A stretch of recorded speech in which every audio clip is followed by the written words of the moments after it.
Nazi Fatmi खिलाफत का परवरदा सालार था। वो मिस्र में बॉडीगार्ड्स का कमांडर था जिसकी नफरी 50,000 थी और सारी की सारी नफरी सोडानी थी। ये फौज उस दौर के जदीद हथियारों से मुसल्ला थी और ये फौज नाजी का हथियार बन गई थी जिसके जोर पर वो बेताज बादशाह बना बैठा था। वो साजिशों और मफाद परस्ती का दौर था। इस्लामी दुनिया की मरकजियत खत्म हो चुकी थी। सलीबियों की भी निहायत दिलकश तखरीबकारियां शुरू हो चुकी थीं। ज़रपरस्ती और तायुश का दौर दौरा था। जिसके पास जरा सी भी ताकत थी वो इसे अपने इक़्तिदार के तहफ़्फ़ुज़ के लिए और दौलत समेटने के लिए इस्तेमाल करता था। सोडानी बॉडीगार्ड्स फौज का कमांडर नाजी मिस्र में हुक्मरानों और दीगर सरबराहों के लिए दहशत बना हुआ था। खुदा ने इसे साजिश साज दिमाग दिया था। उसे उस दौर का बादशाह साज कहा जाता था। बनाने और बिगाड़ने में खुसूसी महारत रखता था। उसने सलाहुद्दीन अय्यूबी को देखा तो उसके चेहरे पर बिल्कुल इसी तरह मुस्कुराहट आ गई जिस तरह कमजोर सी भेड़ को देखकर भेड़िए के दांत निकल आते हैं। अय्यूबी इस ज़हर खुंद को न समझ सका। उसके लिए सबसे ज्यादा अहम आदमी नाजी ही था क्योंकि वो 50,000 बॉडीगार्ड्स का कमांडर और सलाहुद्दीन को इस फौज की जरूरत थी। सलाहुद्दीन अय्यूबी से कहा गया कि हुजूर बड़ी लंबी मुसाफर से तशरीफ लाए हैं, पहले आराम कर लें। तो उसने कहा, मेरे सर पर जो दस्तार रख दी गई है मैं इसके अहल ना था। इस दस्तार ने मेरा आराम और मेरी नींद खत्म कर दी है। क्या आप हजरात मुझे उस छत के नीचे नहीं ले चलेंगे जहां मेरे फराइज मेरा इंतजार कर रहे हैं? क्या हुजूर काम से पहले ताम पसंद नहीं फरमाएंगे? उनके नायब ने पूछा। सलाहुद्दीन अय्यूबी ने कुछ सोचा और उनके साथ चल पड़े। लंबे तड़ंगे कवी हैकल बॉडीगार्ड्स इस इमारत के सामने 2 रोया खड़े थे जिनमें खाने का इंतजाम किया गया था। अय्यूबी ने इन गार्ड्स के कदबुत और हथियार देखे तो उनके चेहरे पर रौनक आ गई, मगर यह रौनक दरवाजे में कदम रखते ही गायब हो गई। वहां 4 नौजवान लड़कियां जिनके जिस्मों में जोहद शिकन लचक और शानों पे बिखरे हुए रेशमी बालों में कुदरत का हुस्न समाया हुआ था, हाथों में फूलों की पत्तियों से भरी हुई खुशनुमा टोकरियां उठाए खड़ी थी। उन्होंने सलाहुद्दीन अय्यूबी के रास्ते में पत्तियां बखेरनी शुरू कर दी और उसके सामने दफ की ताल पर ताउसो रुबाब और शहनाइयों का मशहूर कुन नगमा उभरा। अय्यूबी ने रास्ते में फूलों की पत्तियां देखकर कदम पीछे कर लिया। नाजी और उसका नायब उनके दाएं बाएं थे। वो दोनों झुक गए और उन्हें आगे चलने की दावत दी। ये वो अंदाज था जिसे मुगल बादशाहों ने हिंदुस्तान में राइज किया था। सलाहुद्दीन अय्यूबी फूलों की पत्तियां मसलने नहीं आया। अय्यूबी ने ऐसी मुस्कुराहट से कहा जो उन लोगों ने पहले कम ही कभी किसी के होंठों पे देखी थी। हम हुजूर के रास्ते में आसमान से तारे भी नोच के बिछा सकते हैं। नाजी ने कहा, अगर मेरी राह में कुछ बिछाना चाहते हो तो वो एक ही चीज है जो मेरे दिल को भाती है। सलाहुद्दीन अय्यूबी ने कहा, आप हुक्म दें। नायब ने कहा, वो कौन सी चीज है जो हुजूर के दिल को भाती है? सलीबियों की लाशें। सलाहुद्दीन अय्यूबी ने मुस्कुरा कर कहा, मगर फौरन ही उनकी मुस्कुराहट गायब हो गई। उनकी आंखों से शोले निकलने लगे। उन्होंने धीमी आवाज में जिसमें कहर और अताब छुपा हुआ था कहा, मुसलमान की जिंदगी फूलों की सेज नहीं। जानते नहीं हो सलेबी सल्तनत इस्लामिया को चूहों की तरह खा रहे हैं। और जानते हो कि वो क्यों कामयाब हो रहे हैं? सिर्फ इसलिए कि हमने फूलों की पत्तियों पर चलना शुरू कर दिया है। हमने अपनी बच्चियों को नंगा करके उनकी इस्मतें रोंद डाली हैं। मेरी नजरें फलस्तीन पर लगी हुई हैं। तुम मेरी राह में फूल बिछाकर मिस्र से भी इस्लाम का परचम उतरवा देना चाहते हो? उन्होंने सबको एक नजर देखा और दबदबे से कहा, उठा लो ये फूल मेरे रास्ते से। मैंने इन पे कदम रखा तो मेरी रूह कांटों से चलनी हो जाएगी। हटा दो लड़कियों को मेरे रास्ते से। कहीं ऐसा ना हो कि मेरी तलवार इनके इतने दिलकश सुनहरे बालों में उलझकर बेकार हो जाए। हुजूर की जाओ हशमत, मुझे हुजूर ना कहो। सलाहुद्दीन अय्यूबी ने बोलने वाले को यूं टोक दिया जैसे तलवार से किसी काफिर की गर्दन काट दी हो। उन्होंने कहा, हुजूर वो थे जिनका तुम कलमा पढ़ते हो और जिनका मैं गुलाम बेदाम हूँ। मेरी जान फिदा हो उस हुजूर सल्लल्लाहु अलैहि वसल्लम पर कि जिनके मुकद्दस पैगाम को मैंने सीने पर कंधा कर रखा है। मैं यही पैगाम लेके मिस्र आया हूँ। सलीबी मुझसे ये पैगाम छीनकर बहराए रूम में डबो देना चाहते हैं, शराब में गर्क कर देना चाहते हैं। मैं बादशाह बन के नहीं आया। लड़कियां किसी के इशारे पर फूल की पत्तियां समेटकर वहां से हट गई थीं। सलाहुद्दीन अय्यूबी तेजी से दरवाजे के अंदर चले गए। एक वसी कमरा था, उसमें एक लंबी मेज रखी थी जिस पर रंगारंग फूल बिखरे हुए थे और उनके दरमियान रोस्ट किए हुए बकरों के बड़े बड़े टुकड़े, सालिम मुर्गे और जाने कैसे कैसे खाने सजे हुए थे। सलाहुद्दीन अय्यूबी रुक गए और अपने नायब से पूछा, क्या मिस्र का हर एक बाशिंदा इसी किस्म का खाना खाता है? नहीं हुजूर, नायब ने जवाब दिया, गरीब लोग तो ऐसे खाने के ख्वाब भी नहीं देख सकते। तुम सब किस कौम के फर्द हो? सलाहुद्दीन अय्यूबी ने पूछा। क्या उन लोगों की कौम अलग है जो ऐसे खानों के ख्वाब भी नहीं देख सकते? किसी तरफ से कोई जवाब न पाकर उन्होंने कहा, इस जगह जिस कदर मुलाजिम है और जहां जितने सिपाही ड्यूटी पर हैं, उन सबको अंदर बुलाओ, ये खाना उन्हें खिला दो। उन्होंने लपक कर एक रोटी उठाई, उस पर 2-3 बोटियां रखी और खड़े खड़े खाने लगे। निहायत तेजी से पूरी रोटी खाकर पानी पिया और बॉडीगार्ड्स के कमांडर नाजी को साथ लेकर उस कमरे में चले गए जो वॉइसराय का दफ्तर था। 2 घंटे बाद नाजी बाहर निकला, दौड़कर अपने घोड़े पर सवार हुआ, एड़ लगाई और नजरों से ओझल हो गया। रात नाजी के खास कमरे में उसके 2 कमांडर जो उसके मोतमद और हमराज थे उसके पास बैठे शराब पी रहे थे। नाजी ने कहा, जवानी का जोश है, थोड़े दिनों में ठंडा कर दूंगा। कमबख्त जो बात भी करता है कहता है रब्बे काबा की कसम सलीबियों को सल्तनत इस्लामिया से बाहर निकाल के दम लूंगा। सलाहुद्दीन अय्यूबी, एक कमांडर ने तंजिया कहा, इतना भी नहीं जानता कि सल्तनत इस्लामिया का दम निकल चुका है, अब सूडानी हुकूमत करेंगे। क्या आपने उसे बताया नहीं कि ये 50,000 का लश्कर सूडानी है? दूसरे कमांडर ने नाजी से पूछा। और ये लश्कर जिसे वो अपनी फौज समझता है सलीबियों के खिलाफ नहीं लड़ेगी?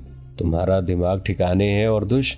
नाजी ने कहा, मैं उसे ये यकीन दिलाया हूं कि ये 50,000 सूडानी शेर उसके इशारे पर सलीबियों के परखचे उड़ा देंगे। लेकिन नाजी चुप होकर सोच में पड़ गया। लेकिन क्या? लेकिन उसने मुझे हुक्म दिया है कि मिस्र के बाशिंदों की एक फौज तैयार करो। नाजी ने कहा, उसने कहा है कि एक ही मुल्क की फौज मुनासिब नहीं होती, वो मिस्र के लोगों को भर्ती करके हमारी फौज में शामिल करना चाहता है।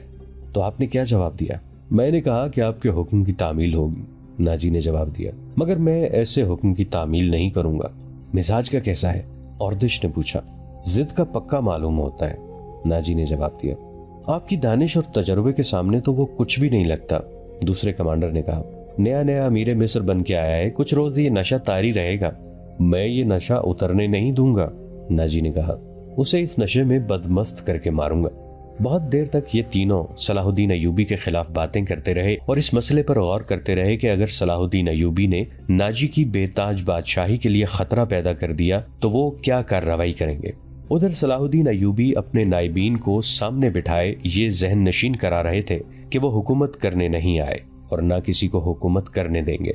सलाहुद्दीन ने उनसे कहा कि उन्हें जंगी ताकत की जरूरत है और उन्होंने ये भी कहा कि यहाँ का फौजी ढांचा उन्हें बिल्कुल पसंद नहीं। 50,000 बॉडीगार्ड्स सूडानी हैं। हमें हर खित्ते के बाशिंदों को यह हक देना है कि वो हमारी फौज में आ जाएं, अपने जौहर दिखाएं और माल गनीमत में से अपना हिस्सा वसूल करें। यहाँ के अवाम का मेयार जिंदगी इसी तरह बुलंद हो सकता है। सलाहुद्दीन अय्यूबी ने उन्हें बताया, मैंने नाजी से कह दिया है कि वो आम भर्ती शुरू कर दे। क्या आपको यकीन है कि वो आपके हुक्म की तामील करेगा? एक नाजिम ने उनसे पूछा। क्या वो हुक्म की तामील से गुरेज करेगा? वो गुरेज कर सकता है, नाजिम ने जवाब दिया। फौजी उमूर उसी के सुपुर्द हैं, वो किसी से हुक्म नहीं लिया करता, अपनी मनवाया करता है। सलाहुद्दीन अय्यूबी खामोश रहे जैसे उन पर कुछ असर ही ना हुआ हो। उन्होंने सबको रुखसत कर दिया और सिर्फ अली बिन सुफियान को अपने साथ रखा। अली बिन सुफियान जासूसी और जवाबी जासूसी का माहिर था। उसे सलाहुद्दीन अय्यूबी बगदाद से अपने साथ लाए थे। वो उधेड़ उम्र का आदमी था, अदाकारी, चरब ज़बानी और भेस बदलने में महारत रखता था। जंगों में उसने जासूसी भी की थी और जासूसों को पकड़ा भी था। उसका अपना गिरोह था जो आसमान से तारे भी तोड़ लाता था। सलाहुद्दीन अय्यूबी को जासूसी की अहमियत से वाकफियत थी। फन्नी महारत के अलावा अली में वही जज्बा था जो सलाहुद्दीन अय्यूबी में था। तुमने सुना अली? सलाहुद्दीन ने कहा। ये लोग कह गए कि नाजी किसी से हुक्म नहीं लिया करता, अपनी मनवाया करता है। हाँ, अली ने जवाब दिया, मैंने सुन लिया है। अगर मैं चेहरे पहचानने में गलती नहीं करता तो मेरी राय में बॉडीगार्ड्स का ये कमांडर जिसका नाम नाजी है, नापाक ज़हनियत का इंसान है। उसके मुताल्लिक मैं पहले से भी कुछ जानता हूँ। ये फौज जो हमारे खजाने से तनख्वाह लेती है दरअसल नाजी की जाती फौज है। उसने हुकूमती हलकों में ऐसी साजिशें की हैं जिन्होंने इंतजामी ढांचे को बेहद कमजोर कर दिया है। अब का ये फैसला बिल्कुल बजा है कि फौज में यहाँ के हर खित्ते के सिपाही होने चाहिए। मैं आपको तफसीली मालूमात फराहम कर दूंगा। मुझे शक है कि सूडानी फौज नाजी की वफादार है, हमारी नहीं। आपको इस फौज की तरतीब और तंजीम बदलनी पड़ेगी या नाजी को सुबकदोश करना पड़ेगा। मैं अपनी सफ़ों में ही अपने दुश्मन पैदा नहीं करना चाहता, सलाहुद्दीन अय्यूबी ने कहा। नाजी घर का बेदी है, उसे सुबकदोश करके अपना दुश्मन बना लेना दानिशमंदी नहीं। हमारी तलवारें गैरों के लिए हैं, अपनों का खून बहाने के लिए नहीं। मैं नाजी की जहनियत को प्यार और मोहब्बत से बदल सकता हूँ। तुम इस फौज की जहनियत मालूम करने की कोशिश करो, मुझे सही इत्तला दो कि फौज कहाँ तक हमारी वफादार है। मगर नाजी इतना कच्चा आदमी नहीं था। उसकी जहनियत प्यार और मोहब्बत के बखेड़ों से आजाद थी। उसे अगर प्यार था तो अपने इख्तदार और शैतानियत के साथ था। इस लिहाज से वो पत्थर था, मगर जिसे अपने जाल में फांसना चाहता उसके सामने मौम हो जाता था। उसने सलाहुद्दीन अय्यूबी के साथ यही रवैया इख्तियार किया। उसके सामने वो बैठता नहीं था, हाँ में हाँ मिलाता चला जाता था। उसने मिस्र के मुख्तलिफ खित्तों से अय्यूबी के हुक्म के मुताबिक फौज के लिए भर्ती शुरू कर दी थी, हालांकि ये काम उसकी मर्जी के खिलाफ था।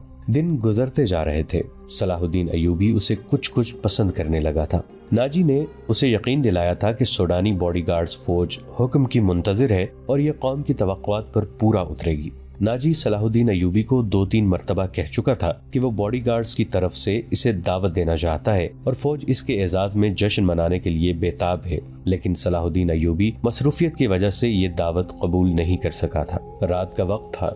नाजी अपने कमरे में अपने 2 मोतमिद जूनियर कमांडरों के साथ बैठा शराब पी रहा था। 2 नाचने वालियां साजों की हल्की हल्की मौसीकी पर मस्ती में आई हुई नागिनों की तरह मशहूर कुनादाओं से रक्स कर रही थी।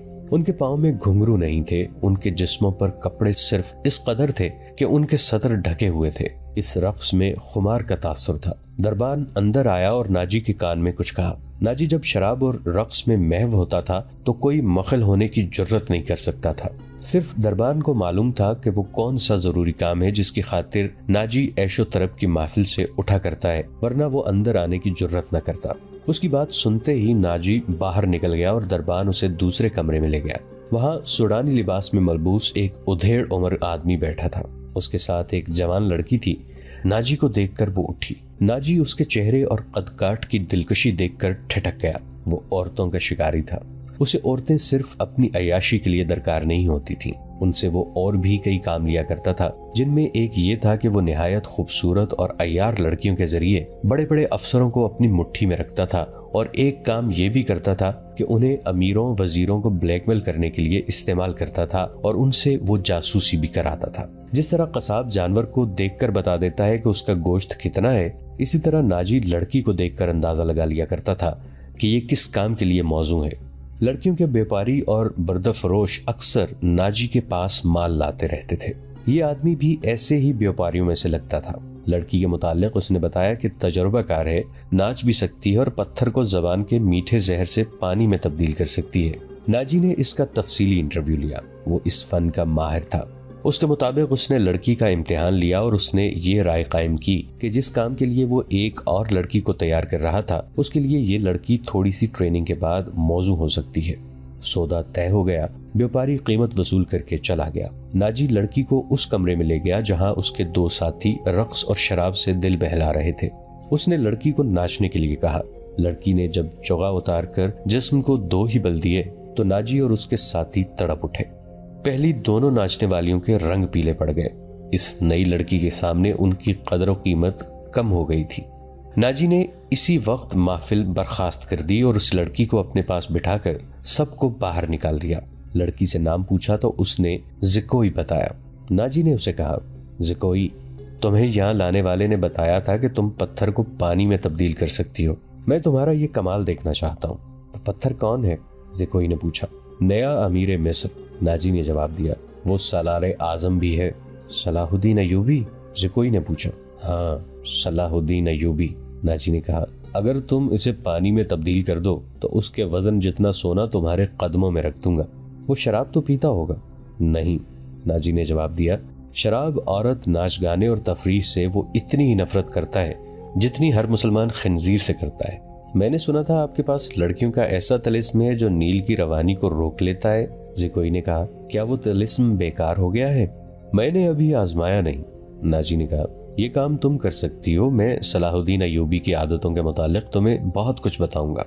क्या आप उसे जहर देना चाहते हैं? ज़िकोई ने पूछा। अभी नहीं, नाजी ने जवाब दिया। मेरी उसके साथ कोई दुश्मनी नहीं। मैं सिर्फ ये चाहता हूँ कि वो एक बार किसी तुम जैसी लड़की के जाल में फंस जाए, फिर मैं इसे अपने पास बिठाकर शराब पिलाऊं। अगर उसे कत्ल करना मकसूद होता तो मैं ये काम हशीशीन से निहायत आसानी से करा सकता था। यानी आप उसके साथ दुश्मनी नहीं, दोस्ती करना चाहते हैं? ज़िकोई ने कहा। इतना बर्जस्ता जुमला सुनकर नाजी चंद लम्हे लड़की को देखता रहा। वो इसकी तवक्को से कहीं ज्यादा ज़हीन थी। हाँ जे कोई, नाजी ने उसके मुलायम बालों पर हाथ फेर कर कहा। मैं उसके साथ दोस्ती करना चाहता हूँ, ऐसी दोस्ती कि वो मेरा हमनवाला और हम प्याला बन जाए। आगे मैं जानता हूँ कि मुझे उससे क्या काम लेना है, नाजी ने कहा और जरा सोच कर बोला।